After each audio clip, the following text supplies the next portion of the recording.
अस्मद्गुरुभ्यो नमः। श्रीरंगाचार्यगुरवे अप्पलाचार्यसूनवे श्रीभाष्यादिप्रवाच्याय देशिकाय नमो नमः।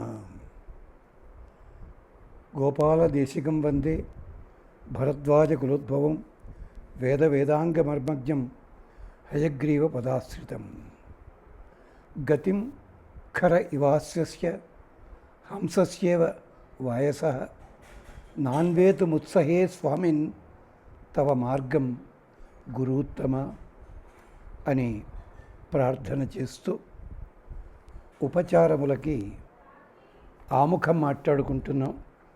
కొంచెం ఉపోద్ఘాతమే బంగాళాఖాతం కంటే ఎక్కువయ్యింది. ఇంచేట ముందు ముందు చెప్పుకోబోయే ఉపచారాల్లో కొన్నిటికి ఇక్కడే ప్రస్తావన దొరుకుతుంది కనుక మనం చెప్పడం జరుగుతుంది. ముందుగా సంకల్పం చెప్పుకుంటున్నాం. ఉపచారాలకి పూజకి సంకల్పం, అసలు సంకల్పం చేయాల్సిన అవసరం ఏమిటి? దీంట్లో దేశము, కాలము, పాత్రము, గోత్రము, నామము, వంశము ఇవన్నీ ఉంటాయి.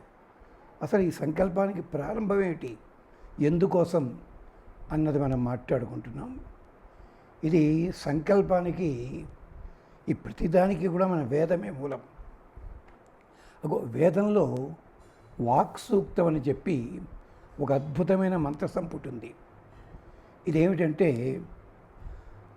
అమృణ ఋషి అనే మహానుభావుడు, ఆయన కుమార్తె వాక్, ఆమె తపస్సు చేయలే, సాధన చేసింది. తండ్రి గారితో ఉండి సాధన చేసి సాక్షాత్తుగా దేవీ రూపాన్ని ధరించేంత గొప్పగా పేరు తెచ్చుకుంది ఆవిడ పరమాత్మ తత్వాన్ని గురించి చెప్పడానికి చెప్తూ తన లక్షణం చెప్పుకుంది. నైనా, మీరు మాట్లాడే ప్రతి మాట, భగవంతుని గురించి చెప్పే ప్రతి మాట నా వల్ల వస్తుంది, నా బలం వల్ల ఉంటుంది, ఈ వాక్కుని జాగ్రత్తగా అట్టే పెట్టుకోండి అని చెప్పడానికి. అహం దేవేభి రుద్రేభి వసుభి చరామి, అహం ఆదిత్యై ఉత విశ్వే దేవై, అహం మిత్రావరుణో ఉప బిభర్మి, అహం ఇంద్రాగ్ని, అహం అశ్వినోభ. అందుకని వాక్కుని జాగ్రత్తగా చూసుకోవాలి. ఈ సంకల్పం చెప్పుకునేటప్పుడు ఆ తత్వాన్ని మనస్సులో పెట్టుకునే ప్రయత్నం చెయ్యాలి. జగత్తుని సృష్టించినవాడు పరమాత్మ. అతనితో తాదాత్మ్యం చెందిన ఋషి అమృడు మహర్షి. ఆయన ఆ మహానుభావుడు అమృడు. అతని పుత్రి ఈ వాక్. 11 రుద్రుల రూపంలో, 8 వసువులలో, 12 ఆదిత్యులలో, విశ్వే దేవతలలో, మిత్రావరుణులలో, ఇంద్ర అగ్ని అశ్విని స్వరూపముల్లో ఈ భావన అంతా కూడా వ్యక్తమయ్యే విధానం నా వల్లనే జరుగుతోంది. అంటే మీరు ఏ దేవతను చూచినా, ఏ ఆరాధన చేసినా వాళ్ళ వల్ల మీకు ఏ ఫలితాలు రావాలన్నా ఆ భావనకి మూలం ఇక్కడే ఉంది. ఈ సంకల్పం మీరు అనుకుంటున్నారు, ఈ సంకల్ప రూపం అక్కడి నుంచే ఉంది. ఎలాగో తెలుసునా? అహం సోమం ఆహసం బిభర్మి, ఆహనసం బిభర్మి, అహం త్వష్టారం ఉత పూషణం భగం, అహం దధామి ద్రవిణం హవిష్మతే సుప్రావ్యే యజమానాయ సున్వతే. ఈ సంకల్పం ఎంత శుద్ధంగా, ఎంత గౌరవంగా మీరు మంత్రాలు చదవక్కల్లా మనస్సునట్టే పెట్టండి, దాని మీద ఫలితం లభిస్తుంది. నేను అహం సోమం ఆహనసం బిభర్మి. సోమలత ఉంటే రాళ్లతోటి దంచి దాంట్లో ఉన్న రసాన్ని పిండాల్సి ఉంటుంది. ఇది చేయాలన్నా మనసులో సంకల్పం ఉండాలి. అందుకోసం ఆ రాళ్ళు పట్టుకునే విధానం, ఆ రాళ్ళు ఎన్నుకునే విధానం, ఆ చుక్కలు వృధా కాకుండా ప్రతి చుక్క కూడా పాత్రలోకి చేరే విధానం, ఇలాగా సోమరసాన్ని, హోమయోగ్యమైన సోమరసాన్ని నిష్పాదన చేసే కర్మను నేనే విభజిస్తాను. అంతేకాదు యాగఘాతకులైన రాక్షసులందరినీ కూడా నేను భరిస్తాను, వాళ్ళని తొలగిస్తాను. ఇంచేత ఆ సోమరతే చేస్తుంది యాగఘాతకులైన రాక్షసుల్ని దూరంగా అలా సంకల్పింపజేసి పెడతాను నేను. అంతేకాదు సోమదేవతని అనుబంధమైన దేవతల్ని కూడా గుర్తింపజేసి మీకు అందిస్తాను. ఇద్దరిని ధరిస్తాను, భరిస్తాను, ప్రేరణ చేస్తాను. వాక్కు ఫలితం అది. అంతేకాదు త్వష్టారం అంటే సకల యాగాలు, విధులు, రూపాలు ఇవన్నీ కూడా రూపుదిద్దే దేవత త్వష్ట ఉన్నాడే, సకల జీవరాశులకు కూడా పోషకుడైన పూష ఉన్నాడే అతన్ని, అలాగే భగుణ్ణి అంటే సకల జీవరాశులకి కూడా మంచి సంపద ప్రసాదించేవాడు. వీళ్ళందరికీ కూడా నేనే భరణంగా ఉంటాను, నేనే రక్షణగా ఉంటాను, నేనే అంతర్యామిగా ఉంటాను. అంతేకాదు హవిష్మతే సుప్రావ్యే అందముగా యథాన్యాయంగా పద్ధతి లోపల హవిస్సులు సమర్పించే యజమాని ఉంటాడే, యాగం చేసే యజమాని, పూజ చేసే వ్యక్తి, వాళ్ళందరికీ కూడా నేను సున్వతే అంటే సోమరసం సమర్పించేవాడని ఒక అర్థం ఉంది. కాదు, భక్తిభావం అనే సోమరసాన్ని దేవతలకు అందించే ఆ యజమానికి ద్రవిణం దదామి, నేను అతనికి చక్కటి సంపదలు కూడా ఇప్పించేలా చేస్తాను నేను. దీన్ని ఒక తెలుగు కవి నీ మాట సవ్యంగా ఉన్నట్టయితే నీకు క్షేమం కలుగుతుందిరా అన్నాడు ఓ చోట. ఆ కవిగారి పేరు మర్చిపోయా, ఇప్పుడు చిన్నప్పుడు చదువుకున్న పద్యం ఇది. మాటల చేత మన్నన చేసి దేవతలు వరంబులిత్తురు, మాటల చేత మన్నన చేసి మానినులు మనంబులిత్తురు, మాటల చేత మన్నన చేసి రాజులు పురంబులిత్తురు. అంచేత మాటలు నేర్వకున్న అవమానము న్యూనము మానవ కోటికి. నువ్వు మాట్లాడేదో నాలికుంటే కదా, నాకు తోచింది మాట్లాడతాను, నా ఉద్దేశంలో ఇదిగో నేను చెప్తున్నాను గుర్తుపెట్టుకోండి. ఇది కాదు మాట్లాడే విధానం. నీ మాట వింటూ ఉండగానే అది శాసనంలా ఇతడి వాడికి వచ్చిందనుకోండి, వాడు భరించలేడు. శాసనాన్ని కూడా మర్యాదగా చెప్పగలిగేగా అందంగా చెప్పాలి. ఇదే మనకి శిక్షావల్లి వాటిల్లో కూడా చెప్తారు. అంచేత ఆహనసం అంటే ఇక్కడ సోమరసాన్ని పిండడమే కాదు, శత్రువులందరినీ వధించడం కూడా నేనే ఉంటాను. అహం రాష్ట్రీ సంగమని వసూనాం చికితుషీ ప్రథమ యజ్ఞయానాం తాం మా దేవా వ్యదదు పురత్ర భూరిస్తాత్రాం భూర్యావేశయంతి. అందుకనే మనం ఆచమనం చేస్తామే, మంచి మాటలు రావాలి. నోటి లోపల ఏమన్నా తప్పులు ఉన్నాయేమో వీటి పవిత్రం చేసుకోవడానికి. ఇది అహం రాష్ట్రీ, నేను రాష్ట్రానికి అంతటికీ కూడా అధికారిని, అంటే శక్తిని భరించేదాన్ని. అంటే అధికారిని, సర్వ జగత్తుకి ఈశ్వరిని. మనకి రాష్ట్ర భాష రాష్ట్రపతి అంటారు. ఇది ఎందుకు వచ్చిందో తెలుసా? రాష్ట్రం అంటే మనిషి అని నిరుక్తం. అంటే రాష్ట్రపతి అంటే దేశంలో ఉన్నటువంటి మనుషులందరికీ కూడా రక్షకుడు ఆయన. రాష్ట్ర భాష అంటారు అంటే ప్రతి వ్యక్తి, అంటే దేశం మొత్తం మీద ఏ ప్రాంతంలో ఏ ఇతర భాషల్లో ఉన్నా కానీ వీళ్ళందరికీ కూడా ఉపయోగించాడు ఒకటే కామన్గా. అది రాష్ట్ర శబ్దానికి అర్థం. మన రాష్ట్రం అంటే దేశం అంటే మట్టి కాదు మనుషులు అన్నాడు. సరే ఇది ఇక్కడిదే. అంచేత నేను రాష్ట్రీ అంటే మానవులకి భాష రావడం అన్నది ఘనత. చెట్లున్నాయి, పక్షులున్నాయి, జంతువులు ఉన్నాయి, వాటికి భాష ఉందా? ఉంది. వాటికి శబ్దాలు ఉన్నాయి. శబ్దాలు తెలుసుకోగలగాలి నువ్వు. కానీ శబ్దాలు అందంగా మాట్లాడగలిగేది మానవుడు ఒక్కడే.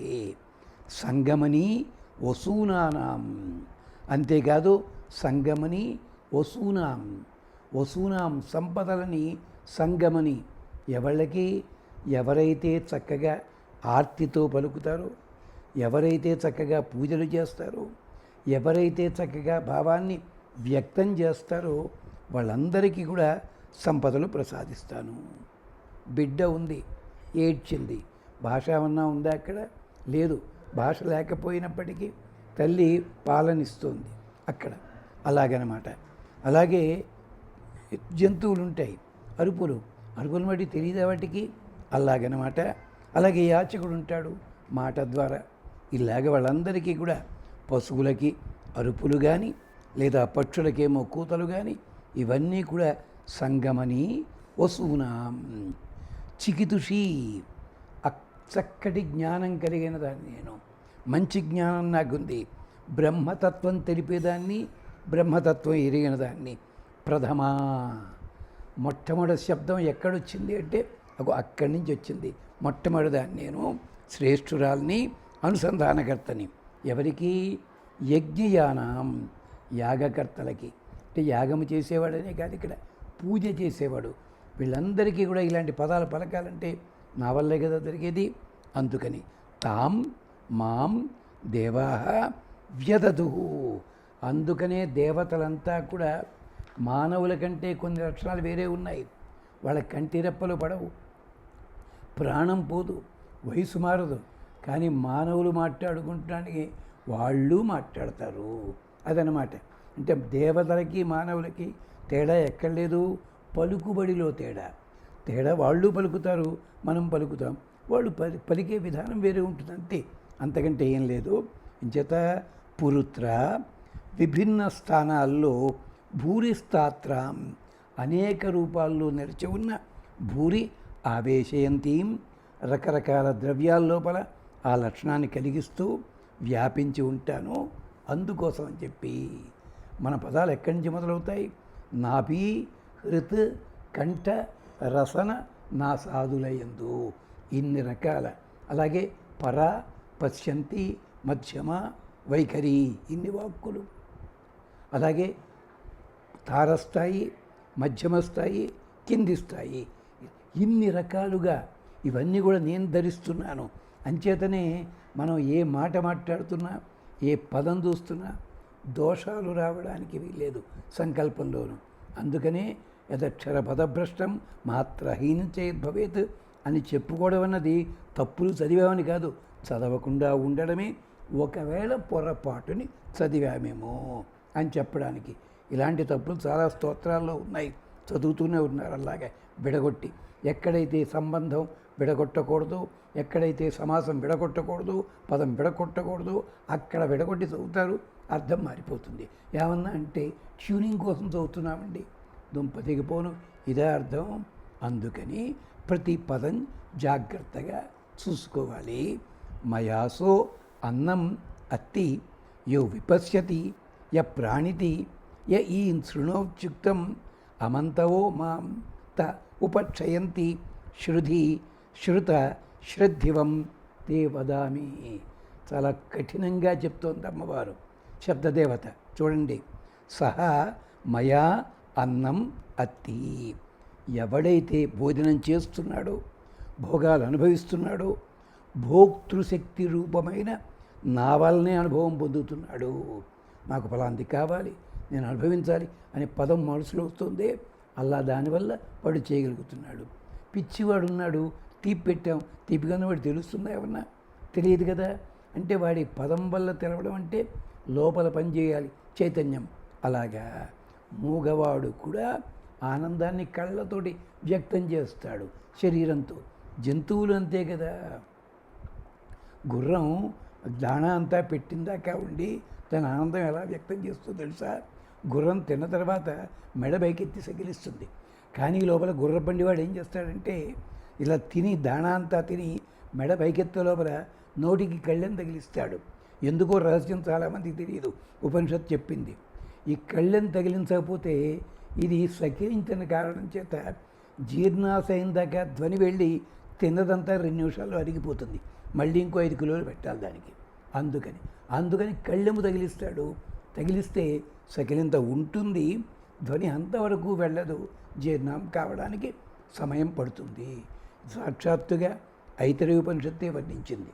అది సంగతి. అలాగే యహ విపశ్యతి, ఎవడైతే ప్రపంచాన్ని చూస్తున్నాడో వాడు కూడా నా వల్లనే ఇది అవును, ఇది కాదు, ఇది ఫలానా అని చూడగలుగుతున్నాడు, ఆనందపడుతున్నాడు.